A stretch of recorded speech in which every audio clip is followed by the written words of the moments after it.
50-60 साल पहले।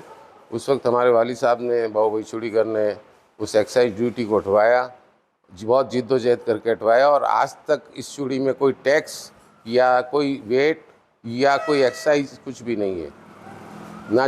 तकरीबन 80-90 साल पहले हमारे पूर्वज यहीं पाली के ही हैं, और कुछ लोग नागौर से भी आए थे। उन लोगों ने चूड़ी का काम शुरू किया था। सबसे पहले हमारे बुज़ुर्गों ने, हमारे दादा ने, जिनका नाम अब्बास अली जी था, उन्होंने ये काम पहले नारियल की जो आती थी खोपड़ी, उस नारियली को काट के चूड़ी बनाई, और उसको नारियली चूड़ी कहा जाता था, और वो काफ़ी टाइम चली। धीरे धीरे फिर उसके बाद फिर मोल्डिंग में आए। मोल्डिंग के बाद हाथी दांत का एक काम शुरू हुआ, वो भी तकरीबन 60 साल पहले बहुत ज़्यादा था। हर आम जन हाथी दांत पहना करते थे। हाथी दांत भी बहुत आसानी से मिलता था, और ख़ासकर हाथी दांत साउथ अफ्रीका से बहुत आता था, उसका कच्चा मटेरियल। तब वो दांत की चूड़ी चली।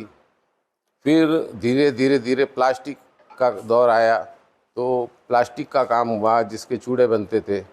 फिर हमारे वालिद मोहतरम जनाब बाबू भाई चूड़ीकर, उन्होंने जापान से की टेक्निक से बाहर से स्क्रैप और शीट मंगाते थे, उससे चूड़ी मोल्ड करके चूड़ी बनाते थे। जापानी एक्रेलिक शीट से चूड़ी बनाने का प्रक्रिया भी 10-20 साल चली। उसके बाद मोल्डिंग मशीनें आई, तब उससे भी चूड़ी बनी। फिर धीरे धीरे हमारे वालिद साहब ने वो टेक्निक को पाली में तकरीबन 60 साल 50 साल पहले पाली में लेके आए, और यहाँ पहली पाइप मशीन लगाई, और पहले ही केमिकल का प्लान लगाया। वो प्लान खूब चला। धीरे धीरे पूरे पाली में वो काम फैल गया, और आज तक तकरीबन 1000 फैक्ट्री होगी जो यहाँ पनप रही है, और जिससे मज़दूर लोग चूड़ी काटते हैं, नगीने लगाते हैं, और इसी तरह ये काम चलता रहा। इसमें पूरा सहयोग हमारे बुज़ुर्गों का रहा है, ख़ासकर हमारे वालिद मोहतरम का रहा है।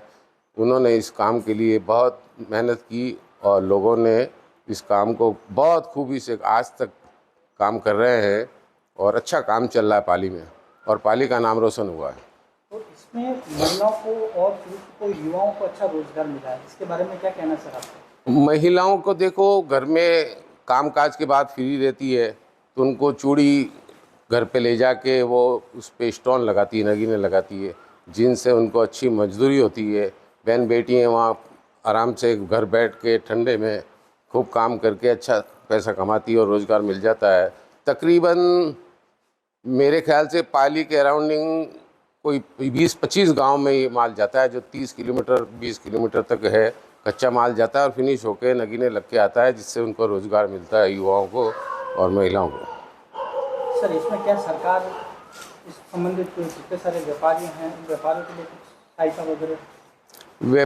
और उसको हम कटिंग करते हैं। फिर कटिंग करने के बाद गोलाई होती है उसमें से, और फिर जो गोलाई होने के बाद जो पाटले का हम उस पर डिज़ाइन बनाते हैं, और डिज़ाइन बनाने के बाद में उस पर हम जो है कि घर घर औरतों को सप्लाई करते हैं माल। इससे उनको भी रोज़गार मिलता है, और उसके बदले में उनको पैसे देते हैं। इस तरीके से घर घर जो भी फ्री औरतें होती है उनको हम रोज़गार मिलता है। निर्माण होता है, और ये इंडिया में कहाँ कहाँ कौन कौन सी जगह पे सर इसका निर्माण चल रही है? सर ये तकरीबन इंडिया के तमाम पूरे भारतवर्ष में तो जा ही रहा है, और भारत के बाद फिर पहले अफ़गानिस्तान, चाइना भी, हमारे यहाँ से चाइना बहुत माल जाता था, जापान भी जाता था तैयार होके फिनिश गुड। वो अब धीरे धीरे कम हो गया है, और अब पूरे भारत में और ख़ासकर अफ़गानिस्तान और इधर खूब जाता है।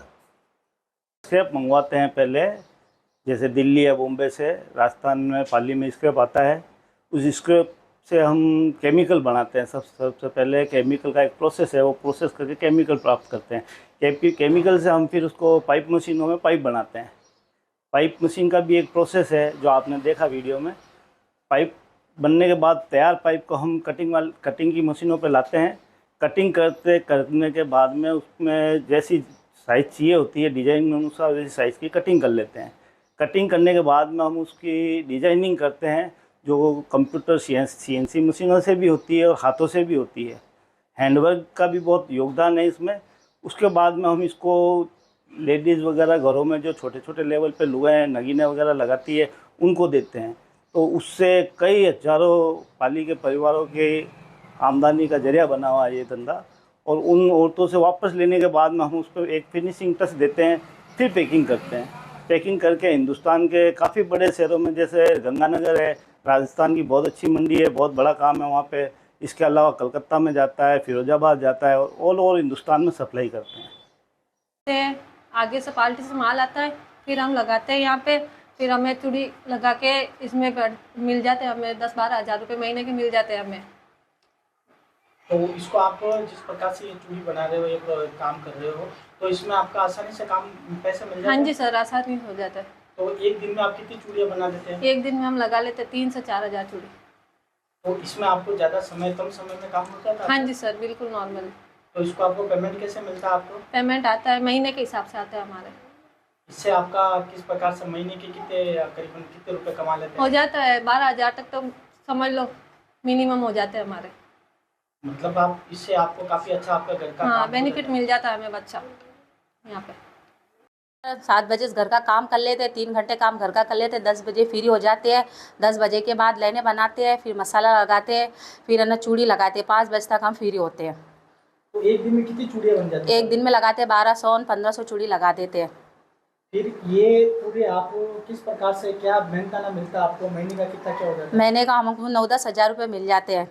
300-350 रोज़ का काम कर लेते। तो ये पैसे कहाँ इस्तेमाल करते हैं? ये बच्चों के कभी पढ़ाई में खर्च कर लेते, कभी फीस भर लेते, कभी कॉपी किताबें ला लेते। बच्चों का छोटा मोटा खर्चा निकल जाता है, हमारे निकल जाता है। तो एक तो महिला होती है जो सवेरे काम पे जाती है, शाम को आती है, आपको घर बैठे ही आपको ये रोजगार मिल रहा है, तो क्या कहना चाहेंगे आप? नहीं सर, ये ना चूड़ी का काम बहुत आराम का है, घर बैठे ही काम हो जाता है, मजदूरी भी निकल जाती है, बच्चों का ध्यान भी रख लेते हैं, फैमिली का ध्यान भी रख लेते हैं, बस कहीं जाने की नहीं है, बस आराम से घर में लगाते हैं।